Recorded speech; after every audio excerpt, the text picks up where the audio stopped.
Hello friends, তো আজকে আমি আপনাদেরকে কটন দিয়ে একটা ভিডিও বানাবো। সেটা কিন্তু খুব দরকারি, আপনাদের একটা জরুরি ভিডিও এটা, মানে ভেবে নিতে পারেন। দেখুন, অনেকের বাড়িতে আমরা অনেক রকমের ক্রোটন লাগাই। তো ক্রোটনের দেখুন, এর নানা রকমের পাতার কালারগুলোই অন্যরকম থাকে, এক একটা এক এক রকম দেখতে খুব সুন্দর হয় এই গাছগুলো। আর এগুলো হচ্ছে পার্মানেন্ট গাছ। আর শীতকালে কিন্তু এদের অবস্থা অনেকটাই খারাপ হয়ে যায়, একদম ডরমেন্সি পিরিয়ডে থাকে। তো যেহেতু এখন শীতটা চলে গেছে, আর আমি যেটা যখন আপনাদের দেখিয়ে দেবো যে কোটন আমি যখন রিপোর্টিং করেছি, তখন কিন্তু সেটা ফেব্রুয়ারির একদম শেষ ছিল। তখন একটু ঠান্ডা ছিল, মানে ঠান্ডাটা যায়নি তখনও। আমি সেরকম টাইমে কিন্তু রিপোর্টিং করেছি। এবং রিপোর্টিং কখন করবেন? যখন দেখবেন আপনাদের গাছের পাতাগুলো একদম হলদে হয়ে যাচ্ছে, পাতাগুলো ঝরে ঝরে পড়ে যাচ্ছে, সেই সময় রিপোর্টিংটা যদি করে নেন তবে খুব ভালো হয়। তো যেহেতু ফেব্রুয়ারি মাসে আমি এই যে এই গাছটা দেখাচ্ছি, এই গাছটাই আমি রিপোর্টিং করব। দেখুন, এই গাছটা দেখলে আপনারা বুঝতে পারবেন যে কীরকম হয়ে গেছে। তার আগে দেখাচ্ছি এই একটা গাছ, এই একটা ভ্যারাইটি। দেখুন পাতাগুলো কি সুন্দর, সরু সরু, খুব সুন্দর দেখতে পাতাগুলো। আর ক্রোটনের নানা রকমের ভ্যারাইটি থাকে, কোনোটা পাতা লাল থাকে, কোনোটা সবুজ, কোনোটা হলুদ। আর আমার কাছেও আছে নানা রকমের, পরে আমি দেখাবো। তো এই যে দেখাচ্ছি এই যে গাছটা, এই দেখুন ফুলও হয়েছিল। এটা ফুল হয়ে যাওয়ার পরে কি হলো, এটাতে পুরো একদম পাতাগুলো হলদে হলদে হয়ে দেখুন কত পাতা ঝরে গেছে। তাই জন্য আমাকে কী করতে হবে, অবশ্য করে রিপোর্টিং করতে হবে এই সময়টায়। আমি আপনাদের দেখিয়ে দিতে, দেখুন হাত দিয়ে ধরলেই পুরো পাতাগুলো উঠে উঠে চলে আসছে, দেখতেই পাচ্ছেন। আর আপনি যদি এই মুহূর্তে এখন রিপোর্টিং করে দেন, তবে কী হবে, আপনার নতুন করে যে ব্রাঞ্চগুলো বেরোবে এবং গাছের গোছ নিয়ে বেরোবে। আর কী হবে, নতুন করে পাতা গজাবে, তো সেই গাছটা তখন খুব ভালো হবে। সে নতুন মাটি পাবে, নতুন সব কিছু পাবে, তখন গাছটার যে হবে খুব ভালো হবে। দেখুন এর যে মাটিটা হয়েছে, পুরো একদম মাটিটার মধ্যে শিকড় একদম জড়িয়ে গেছে, মানে এত টাইট হয়ে গেছে যে জল ধরেও রাখতে পারছে না। জল দিচ্ছি, জলটা শুকিয়ে যাচ্ছে, এই জন্য এর পাতাগুলো এরকম হয়ে যাচ্ছে, খুলে খুলে পড়ে যাচ্ছে। তো আপনাদের যখনই দেখবেন এরকম হয়ে গেছে, তখন অবশ্য করে রিপোর্টিংটা করে নিতেই হবে। আমরা কিন্তু এভাবেই রিপোর্টিং করে নিচ্ছি। শীতের গরমের যত গাছ আছে, সেগুলো যদি ফেব্রুয়ারির শেষের দিকে রিপোর্টিং করে নেন তবে খুব ভালো হবে। যারা করতে পারেনি, আমি মার্চে দেখিয়ে দিচ্ছি, মার্চে অবশ্য করেই করে নিন রিপোর্টিং। আর ক্রোটনের যে রিপোর্টিং করবেন, তারপরে কিন্তু ব্রাঞ্চও কেটে দিতে হয়। ব্রাঞ্চ কেটে দেওয়ার পর অন্তত আপনাকে 1.5 মাস অপেক্ষা করতে হবে পাতা বেরোনোর জন্য। যে সাথে সাথে কাটলেন, আমরা যে অন্য পিঞ্চিং করি, হার্ড প্রুনিং করি, দেখবো কদিন পরেই বেরিয়ে আসছে গোলাপের পাতা, কিন্তু এটাতে কিন্তু কোটনে কিন্তু অত তাড়াতাড়ি বেরোবে না। কোটনে কিন্তু একটু টাইম লাগবে, আপনারা অন্তত 1.5 মাস টাইম লাগে পাতা বেরোতে। তো দেখুন কতটা হার্ড হয়ে গেছে, যে আমাকে এইভাবে সাইডগুলো পুরো ফাঁকা করে তারপরে কিন্তু বার করতে হচ্ছে। কারণ এই মাটিটা আর জল ধরে রাখতে পারছে না। যতই আপনি সার দিন, কিছুদিন আর কিছু কোনো কাজ হবে না। এই দেখুন আমি সাইডটা ফাঁকা করে তারপরে করলাম, সেটা কি হলো, বেরিয়ে এলো। আর যত বড় গাছ হবে তত আপনারা টপ চেঞ্জ করবেন। আমি কিন্তু তাই করি, যেহেতু গাছটা খুব বিশাল বড় নয়, তাই জন্য আমি 10 ইঞ্চির টবে রেখেছি। এবার কি করছি দেখুন, এবার এর মাটিগুলোকেও আমাকে ছাড়িয়ে নিতে হবে।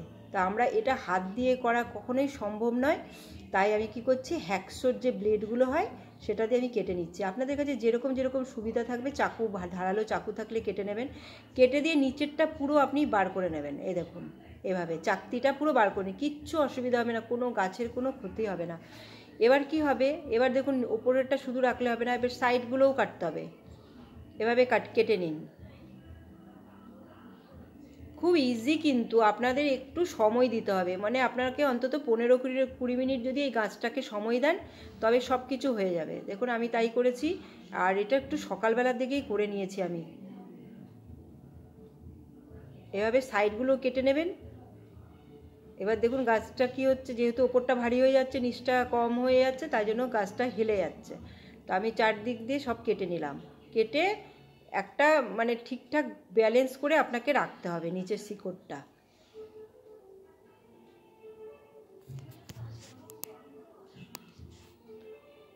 তো আমার এইভাবে কাটা হয়ে গেল। এবার আমি কী করলাম দেখুন, হ্যান্ড গ্লাভস পরে নিচ্ছি। হ্যান্ড গ্লাভস না পরলে হাতে খুব অসুবিধা হচ্ছে এই ব্লেডটা ধরতে। এই সাইডটাও আমি কেটে নিচ্ছি। আপনারাও তাই করবেন।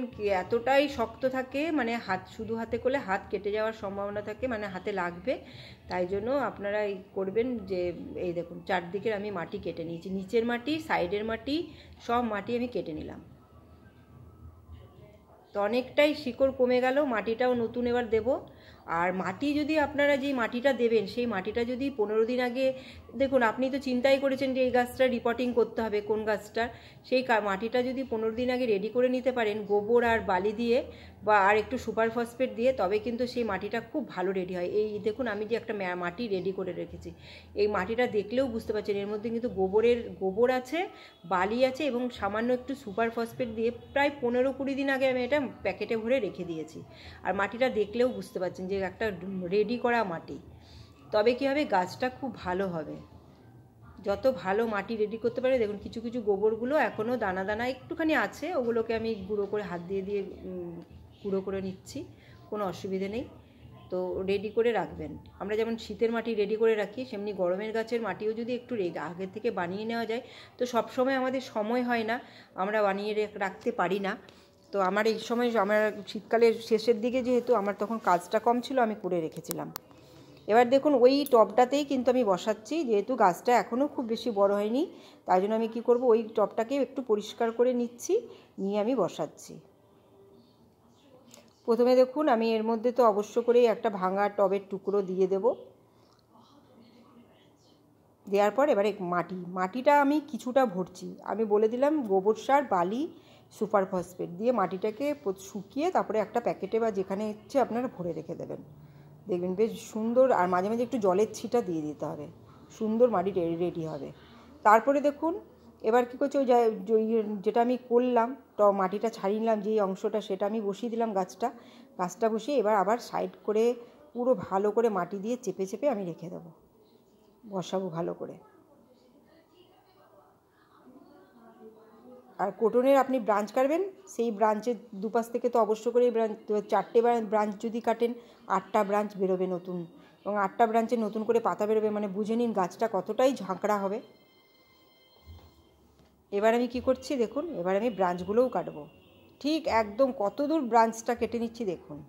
খালি ওই যে নিচের থেকে যে ব্রাঞ্চটা রয়েছে ওইখানটা থাকবে, আর উপর থেকে দেখুন মানে প্রায় আমি 80% ব্রাঞ্চ কেটে ফেললাম, একদম 20% রাখছি।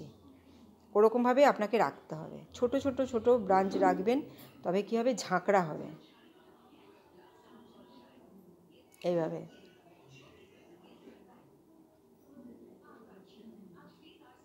খুব ইজি কাটা হয়ে গেল। ভালো দেখে কাটার নেবেন, পরিষ্কার কাটার নিয়ে। আর এই যে ব্রাঞ্চগুলো বেরোলো এত সুন্দর সুন্দর দেখতে, এগুলো আপনারা জলের মধ্যেও রাখতে পারেন। জলের মধ্যে রাখলে কিন্তু খুব সুন্দর করে অনেক দিন পরে কিন্তু রুট বেরিয়ে যায়। আমার হয়েছে, আমি আপনাদের পরে দেখাবো।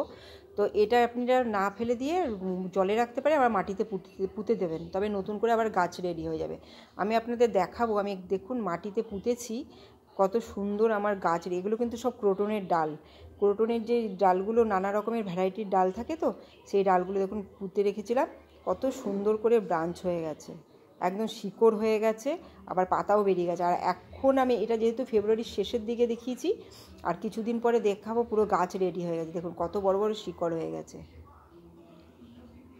তো মাটির জলের মধ্যে থেকে মাটিতে তাড়াতাড়ি শিকড় হবে, জলের মধ্যেও রাখতে। আমার জলের কিন্তু শিকড় বেরিয়েছিল, এমন না যে জলে হবে না।